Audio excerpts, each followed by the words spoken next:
Assalamualaikum warahmatullahi wabarakatuh. Nama saya Nur Habibah dengan NIM 22050065. Saya mahasiswa Prodi Pendidikan IPS semester 2 kelas 2B. Video ini saya buat untuk memenuhi tugas mata kuliah statistika yang diampu oleh Ibu Trisanti Krisriyadarsi SEMSI. Jadi di video ini saya akan menjelaskan tentang uji validasi, rehabilitasi, uji daya pembeda, dan tingkat kesukaran menggunakan aplikasi SPSS. Untuk lebih lengkapnya, silahkan disimak video berikut ini. Di sini saya sudah menyediakan data soal tipe uraian. Nah, di sini data ini yang akan kita uji, yang akan kita copy paste ke dalam aplikasi SPSS. Kemudian langsung saja kita copy. Nah, terus oke.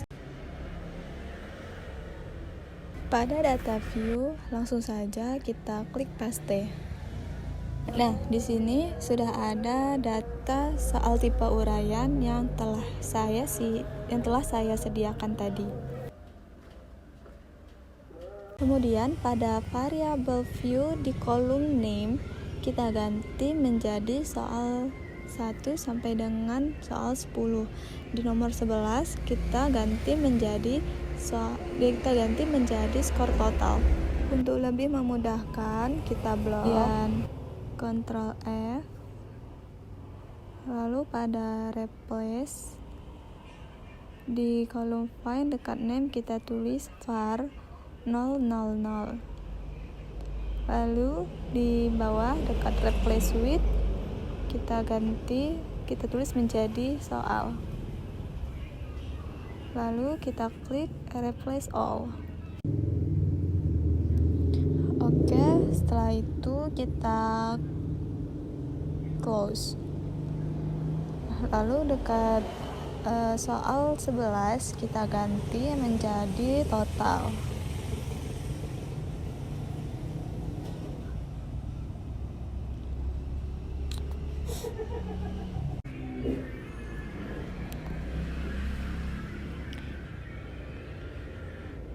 Nah, untuk desimalnya kita ganti jadi 0. Kita ganti jadi 0 sampai ke total.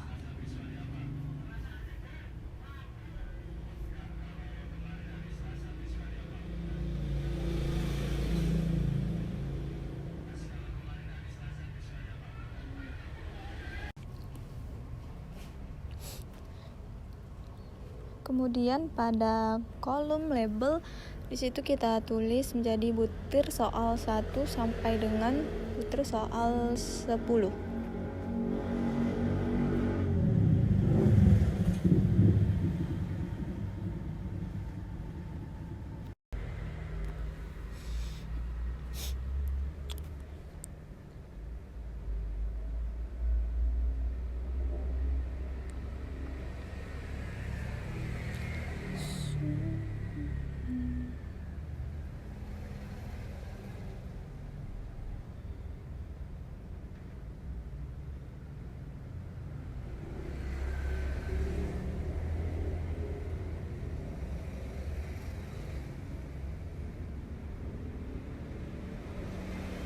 Butir soal 8, butir soal 9, lalu butir soal terakhir, butir soal 10.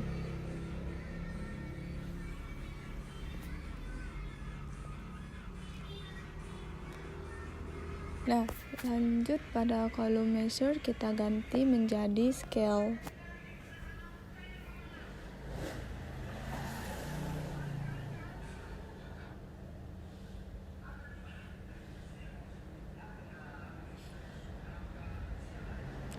Kita ganti jadi scale.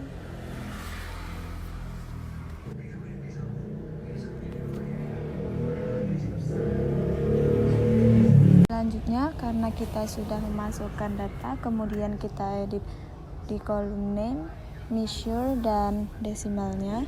Langsung saja kita masuk ke uji validasi. Validasi sendiri adalah untuk menguji apakah soal kita itu sudah valid atau tidak. Untuk langkah-langkahnya sendiri yaitu pertama kita klik analyze, lalu klik correlate, lalu derivate. Di sini dari semua soal, dari soal nomor 1 sampai ke total, kita pindahkan ke kolom variabel. Langsung saja kita Ctrl A, lalu kita pindah. Oke. Nah, di sini pastikan correlation coefficient-nya dipilih bagian persen. Kita pilih bagian persen. Terus di bagian test of significance kita tandai di bagian to tail. Lalu di bagian flag significant correlation kita centang. Setelah itu kita klik OK. Nah, di sini dapat kita lihat output SPSS correlation. Untuk melihat apakah soal kita sudah valid apa tidak, dapat kita lihat pada output SPSS.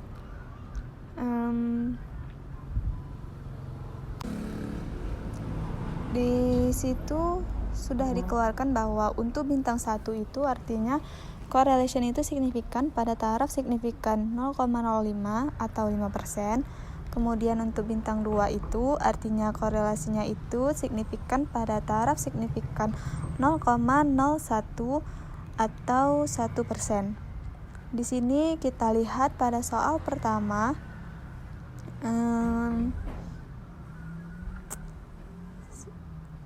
pada soal pertama itu tidak ada bintang, yang artinya soal ini tidak valid. Soal kedua itu bintang 2, maka dapat disimpulkan bahwa soal kedua kita ini valid, soal ketiga valid, soal keempat valid, soal kelima valid, soal keenam valid, soal ketujuh valid, dan soal ke-8 itu tidak ada bintang, berarti tidak valid, ke-9 valid, soal ke-10 juga valid. Kita simpulkan dari soal 1 sampai 10, soal 1 sama 8 saja yang tidak valid. Kembali ke data view, lalu untuk langkah selanjutnya kita masuk pada uji reliabilitas. Pertama kita klik analyze, lalu scale, lalu reliability analyze. Nah, di sini sama saja kita pindahkan ke kotak item. Kita Ctrl A dulu semuanya. Kita pindahkan kecuali skor total.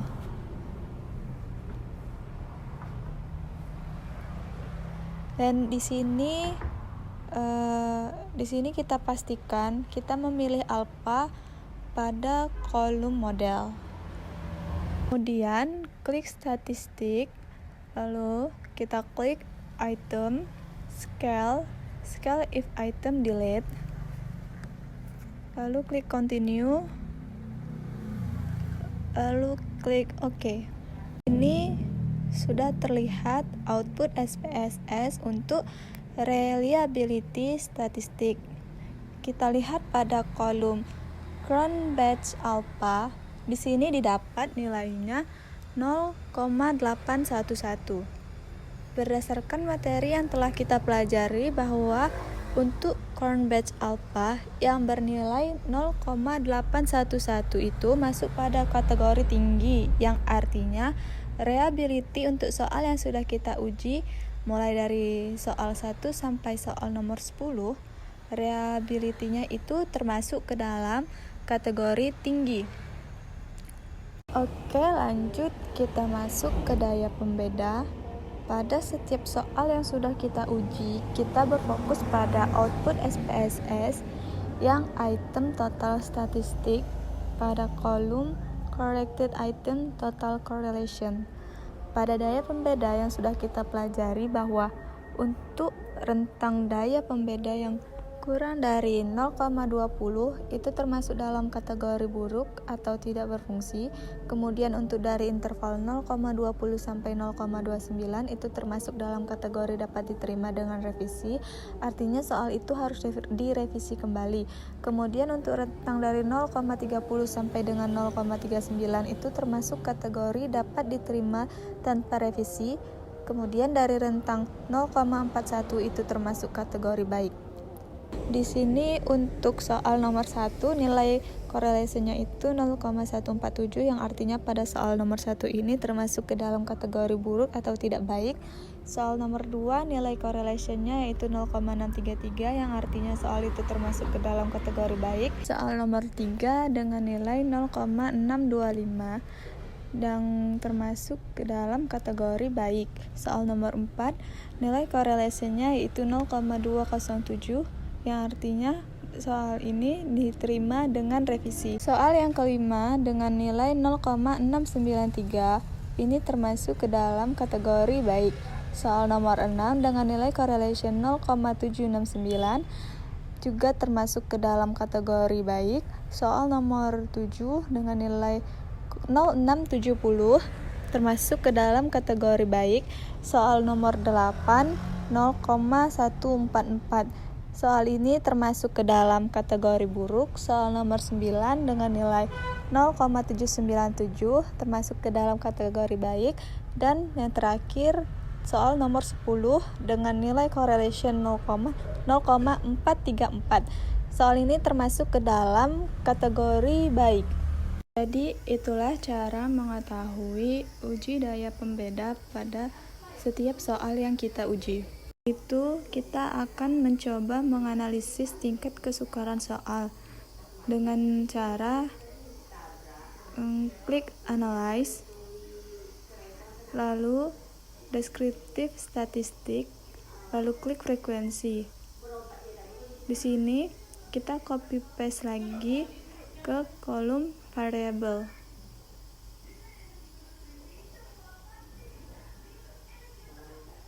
Lalu klik statistik. Di sini kita klik min, continue, lalu klik OK. Sudah terlihat hasil dari tingkat kesukaran soalnya. Kita lihat di rentang min. Minnya pada tingkat kesukaran ini memiliki rentang soal yaitu 0,30 yang diartikan sukar, 0,31 sampai dengan 0,70 sedang, 0,71 sampai dengan 1 itu mudah. Tingkat kesukaran ini rentang nomor 1 yaitu 0,79 yang artinya soal ini mudah. Soal nomor 2 yaitu 0,90 yang artinya soal ini juga mudah. Yang ketiga 0,83 yang artinya soal ini mudah. Soal nomor 4 yaitu 0,48 yang artinya soal ini sedang. Soal nomor 5 juga sama yaitu 0,86 artinya soal ini mudah. Soal nomor 6 0,66 yang artinya soal ini sedang.